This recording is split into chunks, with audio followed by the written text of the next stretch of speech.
Hey family, today we're gisting about a topic that seems simple but very sensitive to home building, and that is women as family doctors.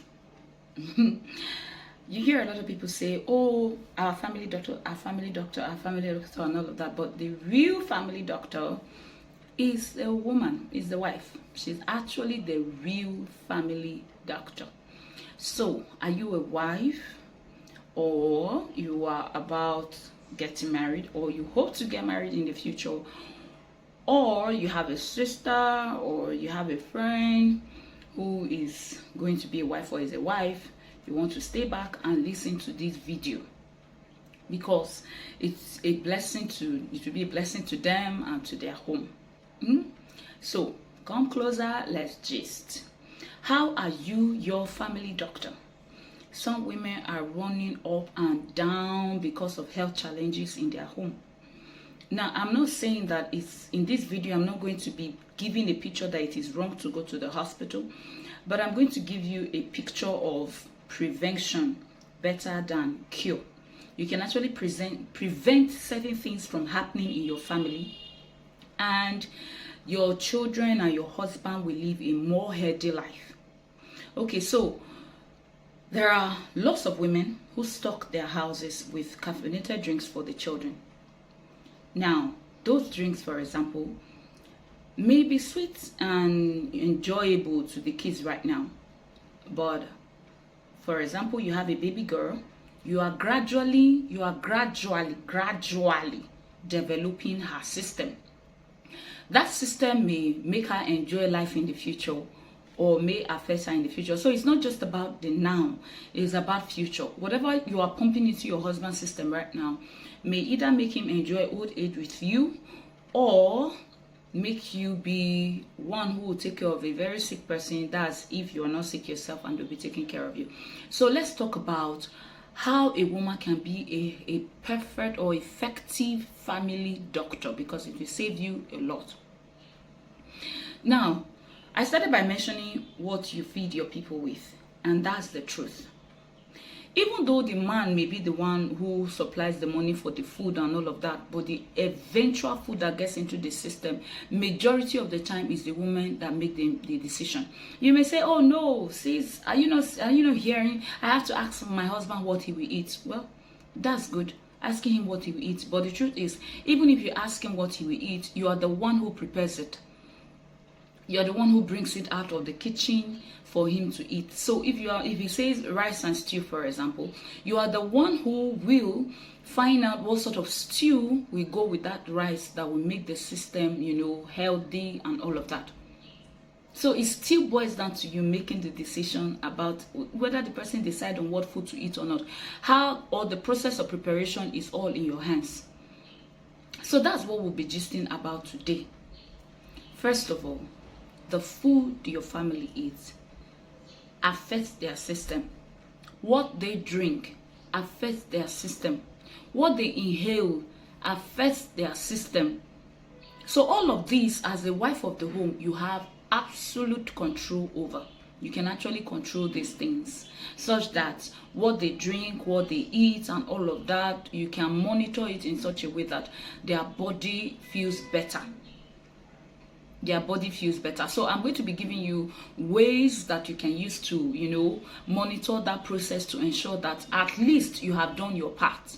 Okay, you're not going to put a gun on anybody's head, whether the person is your child or your husband, to live a certain kind of life. You're not going to do that, but you are going to do it in such a way that you would have done your part and you are happy that you have done your part. You're going to do it in such a way that your baby girl is not going to be battling hormonal imbalance in the nearest future because of you. You are going to do it in such a way that your baby girl or your baby boy, your children are not going to be battling one serious disease or sickness in their teens.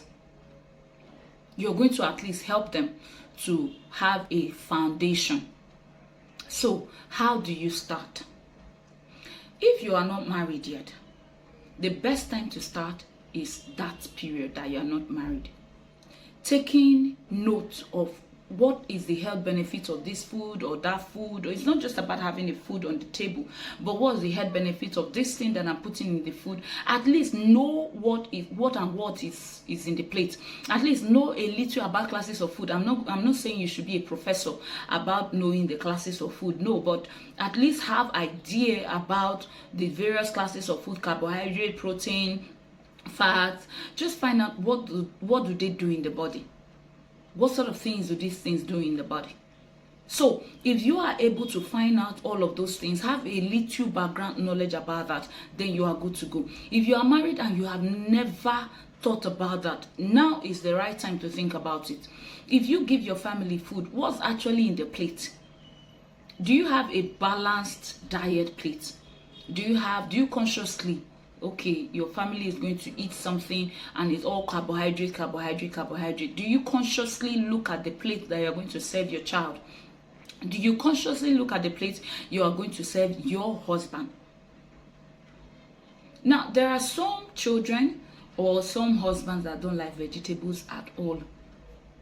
They don't like to eat vegetables. In fact, if you cook and you have carrots or vegetables in your food, there are some children that will take their time to pick out those things. They pick out your carrots, they pick out your green beans, anything vegetable, they pick it out and put it aside, and then they eat the food. And then you hear some husbands say, I don't like vegetable, I just like plain stew. Just let it be red and nice with plenty meat, and that's okay. No vegetables. That takes me to number 2 of how you can make your office as a family doctor effective. Is to develop a way to speak to them in such a way that they will agree with you or agree to take what you are presenting before them.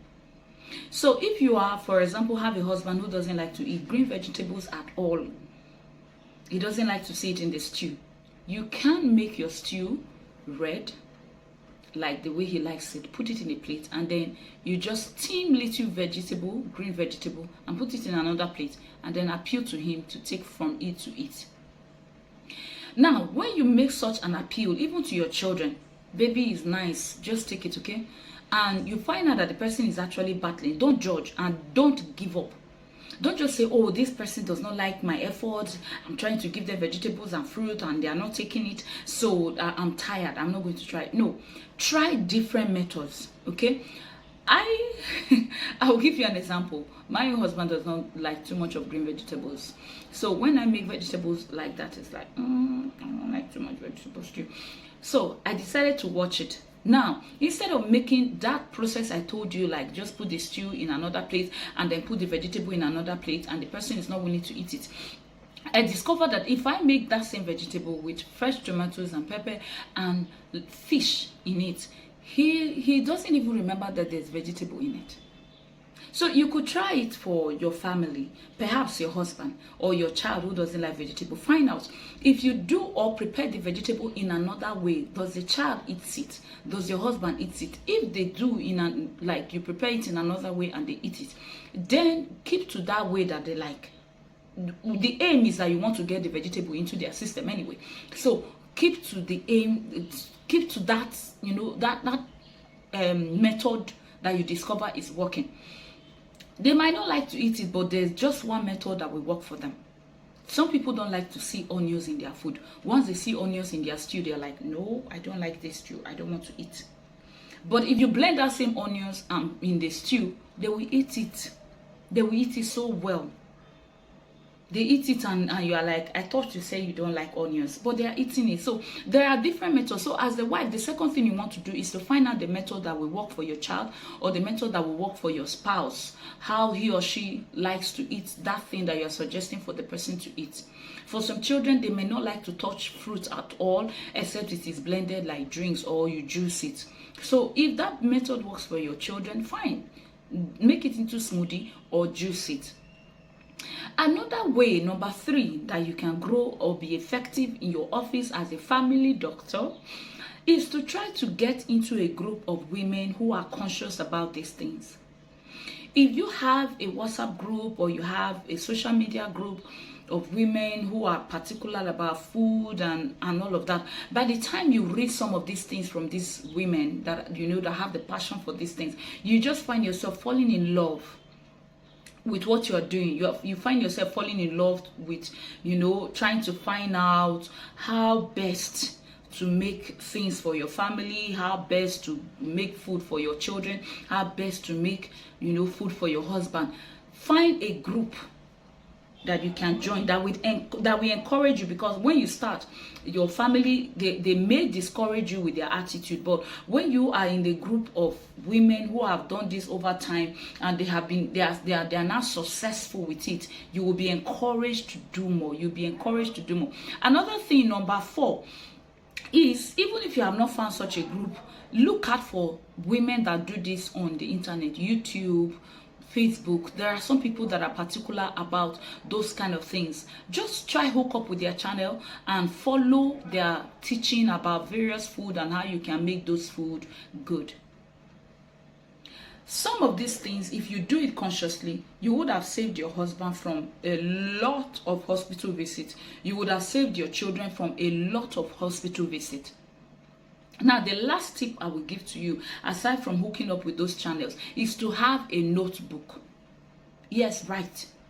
There are some things you just may not remember. But if you have a notebook, for example, you came across a channel that is talking about how to deal with runny stomach when a child has a runny stomach. Some of these natural things may actually work. They're actually good, and you see that this person knows what he or she is talking about. You write it down. If your child is having a running stomach, you may just need just a little crumbs of bread for the child to just chew without any sugary thing, and the child is okay. It may just be, a little onion juice that will solve that problem. It may just be, a little garlic that will solve that problem. And you are running helter-skelter and you are confused. So if you find out such a channel, just have your notebook, note it down. Some of these little home remedies, From time to time, you go through that book, so you discover that it's working. See, these natural remedies will keep the system of your children and your husband far more healthy than running to the hospital. Now, as a takeaway, I'm not saying that hospital is bad. If you discover that your child or your husband is going through a lot of things and the person is not feeling well, of course, seek the help of a doctor if you must, to find out. Take some medication and the person is fine. But I'm saying you can actually prevent this frequent running to the hospital by what you give to your family. You are the first doctor that your husband knows. You are the first doctor that your child knows. Being a wife and being a woman is an enormous responsibility. You can't run away from it. You can't, why is all of these things coming to me? I'm just a woman. I too, I have my life. Yes, you decided that you were going to be a wife. So, come up with your responsibility. It's not going to be easy, but receive grace. One final tip I will ask you to do is pray about it. I'm not going to hide my faith. I'm a child of God. I love Jesus. And I can't just erase it from my content. So, pray about it. Ask for strength, ask for grace. Commit your children or your husband into God's hand and ask that God help them to eat right. Yes, let them eat right. Eating right will save them from a lot of things. Some children don't eat. All they want to do is just gulping sugary liquid. Some husbands also just want to, every day they want one carbonated drink or the other. They want one carbonated drink. In fact, it's as if they are addicted to it.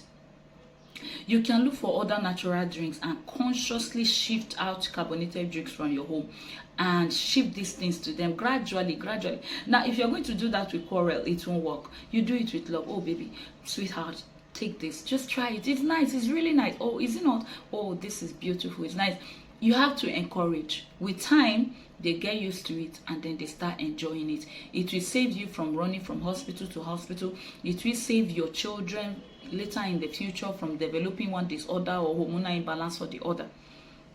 Some women don't even know how to detoxify the system of their children or their husband naturally. We just fruits to just detoxify their system, cleanse it, let it just, yes, the liver does a lot of work, but if you overwork the liver, sometimes you are going to have issues. So why don't you just learn how to detoxify from time to time? I'm not saying you do it every day, but from time to time, there are certain fruits. It could just be cucumber. It could just be a big cucumber you wash, you give to your husband to just eat. You know, it could be that you prevent them from eating too much in just one day in a week, and give them plenty water. Just drink water. Your child may come back from school, and the child, you discover that, oh, the bottled water I gave to this child, the child didn't touch it. So for the hours the child spent in school, he or she did not drink water. You have to start teaching, okay, come take water, take a cup of water deliberately. All right, so until our next video, I pray that God grants you the strength to be an effective family doctor. So you may just want to add that to your doctor. I'm a family doctor. But don't go do it. Don't go doing it officially before they prosecute you for impersonation if you are not a doctor. All right, see you in my next video. Bye.